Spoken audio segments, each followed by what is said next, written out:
Hello everyone, my name is Ajay Bhardwaj from learn India every platform. So आज से हम एक सीरीज स्टार्ट कर रहे हैं, उसमें हम कंप्लीट पाइथन और जेंगो कवर करेंगे। हम एक दो वीडियोस के अंदर थ्योरेटिकल पार्ट कवर करेंगे, after that move on the coding part. So what is Python?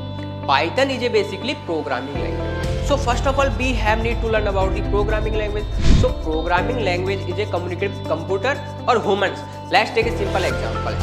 If I want to talk another person, so I will use Hindi or English because that person is understanding Hindi or English. In coding term, programming language is a set of instructions. Let's take another example. मुझे किसी से चाय बनवानी है, but that person doesn't know how to make tea. So I will give the instruction like firstly take a kettle, water, tea leaves, after milk or your tea is ready.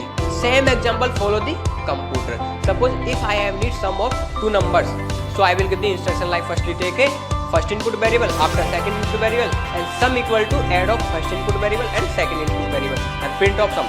After that your output is ready. अब आप बोलोगे कि पुराने जमाने में तो Python, जावा जैसी high level programming language नहीं हुआ करती थी, तो तब कंप्यूटर कैसे काम करते थे?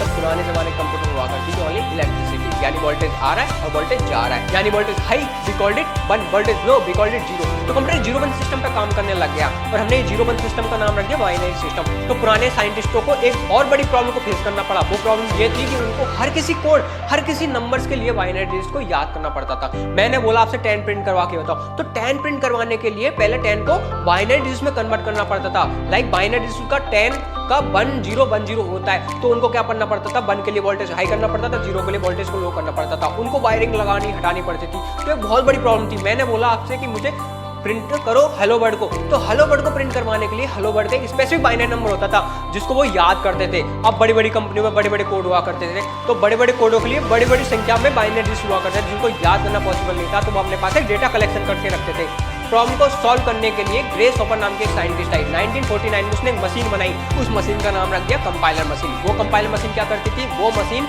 अपने पास बाइनरी डिजिट्स को स्टोर करके रखती थी। तो साइंटिस्टों के लिए लेंथ ऑफ कोड कम हो गया। वो कैसे? वो उनको सिर्फ मेमोरी लोकेशंस याद करनी पड़ती, जहाँ पर उनका कोड रखा है उसकी मेमोरी लोकेशंस, यानी 8 लोकेशंस के अंदर उनका कोड रखा है, तो सिर्फ 8 याद करना पड़ता था। जो पूरे सिस्टम, पूरे लैंग्वेज में जो काम कर रहा है सिस्टम, उस हमने लैंग्वेज का नाम रख दिया असेंबली लैंग्वेज। अब असेंबली लैंग्वेज के अंदर उनको एक और प्रॉब्लम आ गई, वो ये थी कि वो सिस्टम डिपेंडेंट थी। लाइक अगर i5 के अंदर कोई कोड लिखा है वो i3 के अंदर नहीं चलेगा, i3 के अंदर कोई कोड लिखा है तो राइजन प्रोसेसर के अंदर नहीं चलेगा, तो वो सिस्टम डिपेंडेंट थी। तो उसके अंदर और एडवांटेज लाए गए और फीचर्स डाले गए, तो फिर आई अपनी high level programming language.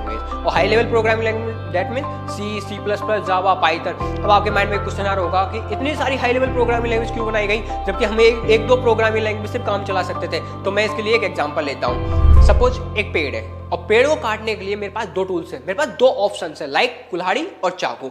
But पेड़ को काटने के लिए सुटेबल है कुल्हाड़ी। सेम एग्जांपल, मेरे पास टमाटर है, टमाटर को काटने के लिए मेरे पास 2 ही ऑप्शन है, 2 टूल्स है, कुल्हाड़ी एंड चाकू। बट टमाटर को काटने के लिए सूटेबल है क्या है? चाकू। तो यही प्रोग्रामिंग लैंग्वेज के अंदर है। प्रोग्रामिंग लैंग्वेज अपने अपने टूल्स है, अपने अपने टूल्स पे काम करती है। लाइक हर किसी प्रोग्रामिंग लैंग्वेज का अलग अलग काम है। लाइक जो HTML काम कर रही है वो आपकी जावा नहीं कर सकती, वो जावा कर रही है वो आपकी CSS नहीं कर सकती। तो हर कोई प्रोग्रामिंग लैंग्वेज का अलग अलग काम है। तो यही है प्रोग्रामिंग लैंग्वेज का concept. I hope your programming concept is clear. If you have any query regarding this topic you can comment, and thanks for watching this video.